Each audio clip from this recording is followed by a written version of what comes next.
welcome to YouTube Nurse Channel. It's time to begin first part of Unit 2, where we'll uncover more essential English for nursing. Let's jump right into Lesson 2 and continue this exciting journey together. As always, at the beginning of each lesson, we give you a preview of what you'll be learning. In this lesson, we're going to describing what different hospital departments do, giving directions in a hospital, prepositions of place and of movement, and describing where things are. So, in this picture, we have a variety of tools. What I'd love for you to do is take a look and see if you can name them. If you're not sure about one, feel free to take a guess. And here's the fun part. Work with a partner and see how many tools you can both identify. I'll be curious to see what you come up with. Are you ready? Let's dive in. So here's how it works. When you look at each item, try to think about what it might be used for. You can say things like, I think this one is for plus a verb with ing. For example, I think this one is for measuring a patient's heart rate. I'll help you out with an example. A, I think this one is for measuring a patient's heart rate. B, or maybe it's for monitoring brain activity. Now you can try. See if you can identify these items, and feel free to guess if you're unsure. Are you ready? Let's get started. For the specific tools in the picture, here are some possible guesses. A is for monitoring the heart rate.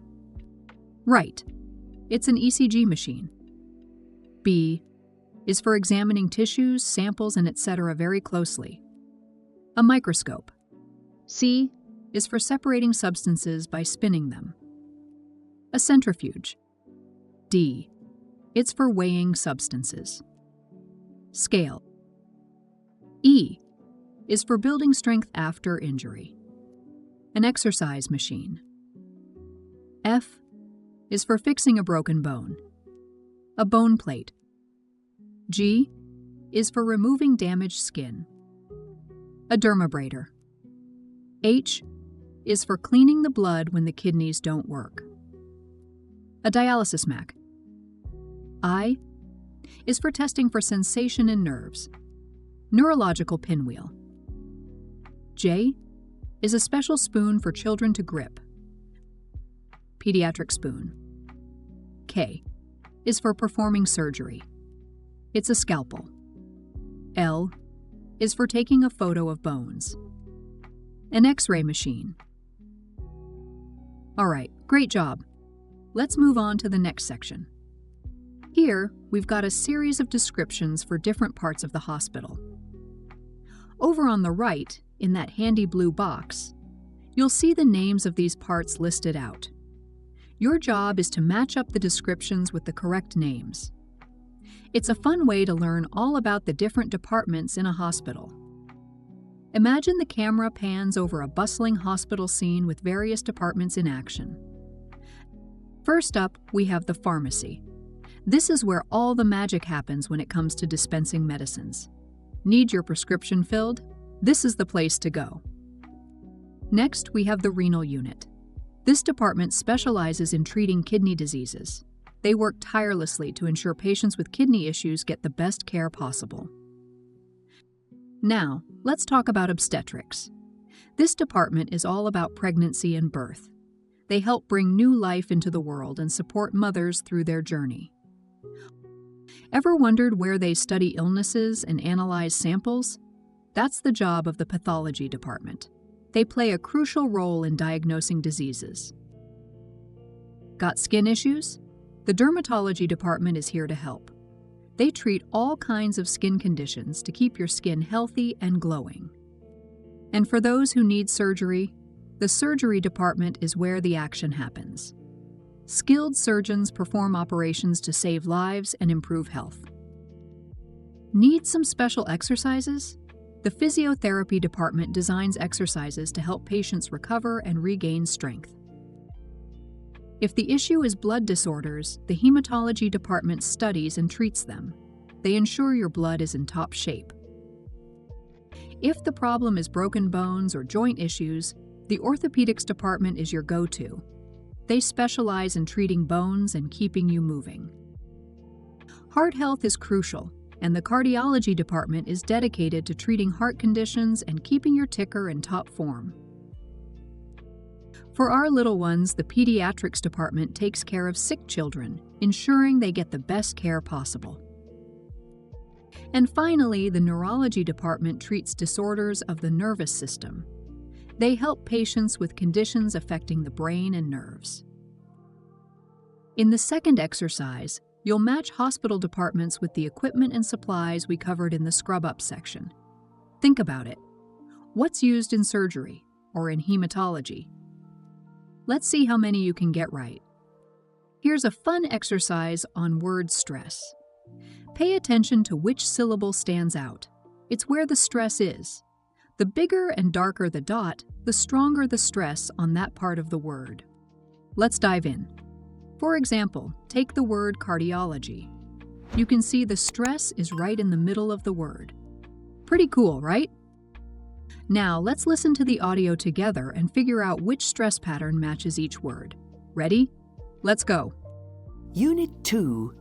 Pronunciation.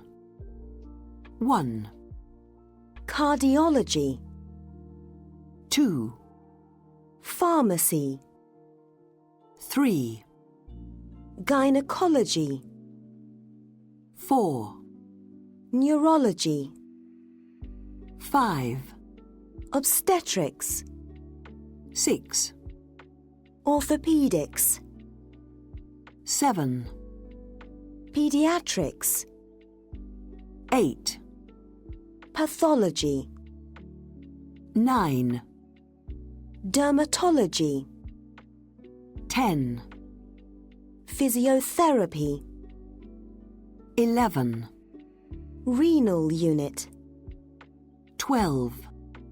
surgery. All right, let's match the words to their stress patterns. 1. Cardiology. Pattern A. 2. Pharmacy.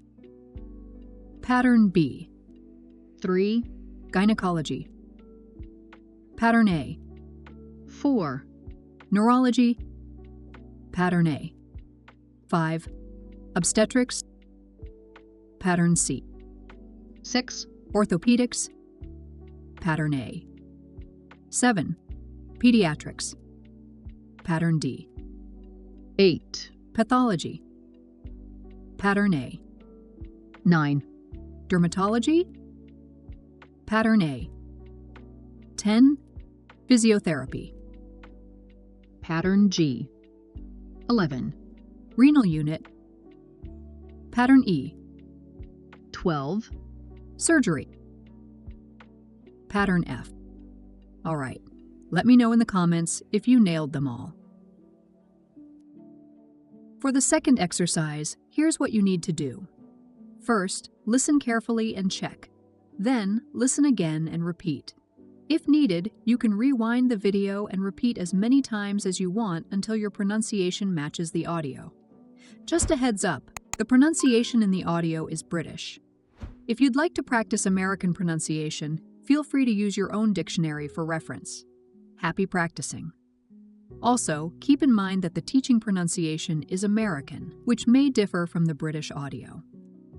Practice with your partner by talking about which department you'd like to work in and which one you'd prefer to avoid. For example, you can say something like, "I'd like to work in the cardiology department, but I would never work in pediatrics." Don't hesitate to share your thoughts in the comments below. The next section is Language Spot, where we'll be practicing grammar. First, let's talk about prepositions of place. These help us describe where something is. For example, you can say, "The shop is near the entrance," or "The book is on top of the table." Simple, right? Here's a quick rundown of some common prepositions of place: in, on, next to, behind, under, over, and at. Now let's move on to prepositions of movement. These tell us how something moves from one place to another. For instance, go through the door, or walk along the path. Here are some common prepositions of movement: up, down, into, out of, to, from, and across. Last but not least, we have prepositions with verbs of movement. These are used with verbs like go, come, take, push, and carry. For example, can you take these files back to the office, please? Or to get from here to surgery, you have to wheel the trolley through 3 wards. Pretty straightforward, right? All right, everyone, now it's time to put what we've learned into practice. Let's do the exercise together. We're working on filling in the blanks with the correct prepositions. Here's how it goes. The toilets are on the ground floor, next to reception. I always keep a pen in my pocket. Press the button next to your bed if you need the nurse. I'll put your bag on your bed, out of the way. The restaurant's at the top of the building, so take the lift. Reception is at the main entrance on the left. See that door over there? The car park is just outside. He's in Ward 3 at the end of this corridor. Okay, let me know in the comments if you have any questions. In this exercise, we figure out the correct prepositions together. Here are the answers. 1. Walk through reception and take the lift to the 3rd floor. 2. Go along this corridor, and it's the 3rd door on the left. 3. If you go past the swing doors, you'll see the waiting room. 4. The toilets are at the bottom of the stairs. 5. Physiotherapy is opposite this department, so just go across the corridor. 6. Go past the restaurant, take the stairs up to the 2nd floor, and the ward is opposite the lift. Let me know if you got them right, and don't hesitate to ask if anything is unclear. Great! Now it's your turn to get creative. Choose 5 prepositions and write 5 sentences about the building you're in. Here are some examples to inspire you. The cafeteria is on the ground floor next to the main entrance. The conference room is at the end of the hallway, opposite the manager's office.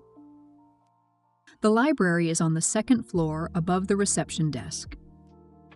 The parking lot is outside, in front of the building. The elevators are in the lobby, near the security desk. Now it's your turn. Write your sentences in the comments and share them with me, and I'll check them for you. All right, now we're moving on to the speaking section in your book. In this section, we need to work in pairs, so grab a partner and let's get started.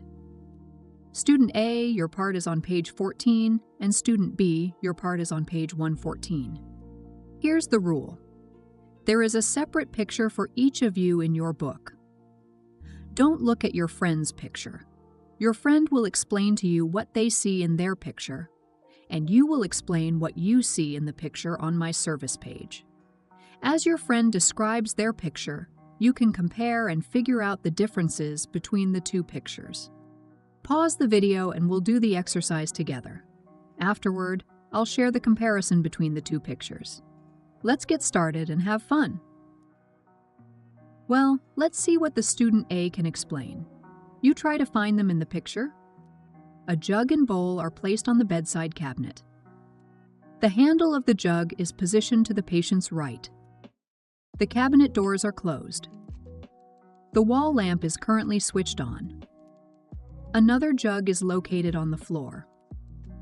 The wheelchair is folded up. The curtain is drawn fully across the room. Medication is stored on the top shelf of the trolley. Syringes and bandages are on the bottom shelf of the trolley.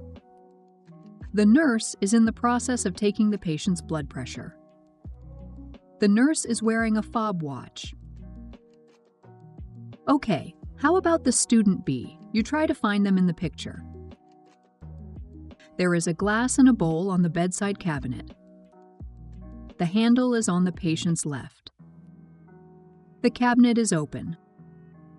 The wall lamp is switched off. There is a pot on the floor. The wheelchair is opened out. The curtain is half drawn across. There are sheets on the top shelf of the trolley. There are syringes and scissors on the bottom shelf of the trolley. The nurse is taking the patient's temperature. The nurse isn't wearing a fob watch. Okay, I hope you had fun with the detailed comparison of two hospital room images. Can you spot more differences? Share what you noticed in the comments below. Let's break down some of these words and learn them in detail. Here are the definitions along with some examples. 1. Scissors. A tool used for cutting paper, cloth, and other thin materials, typically consisting of two blades joined in the middle so that the sharp edges slide against each other when the handles are closed. Example: she used a pair of scissors to cut the fabric into pieces. 2. A fob watch. A pocket watch attached to a chain, often worn in a waistcoat pocket. Example: the doctor glanced at his fob watch to check the time. 3. Sheet. A large rectangular piece of fabric used to cover a bed or as a layer between the sleeper and the blanket. Example: she neatly spread the sheet over the bed. 4. Curtain.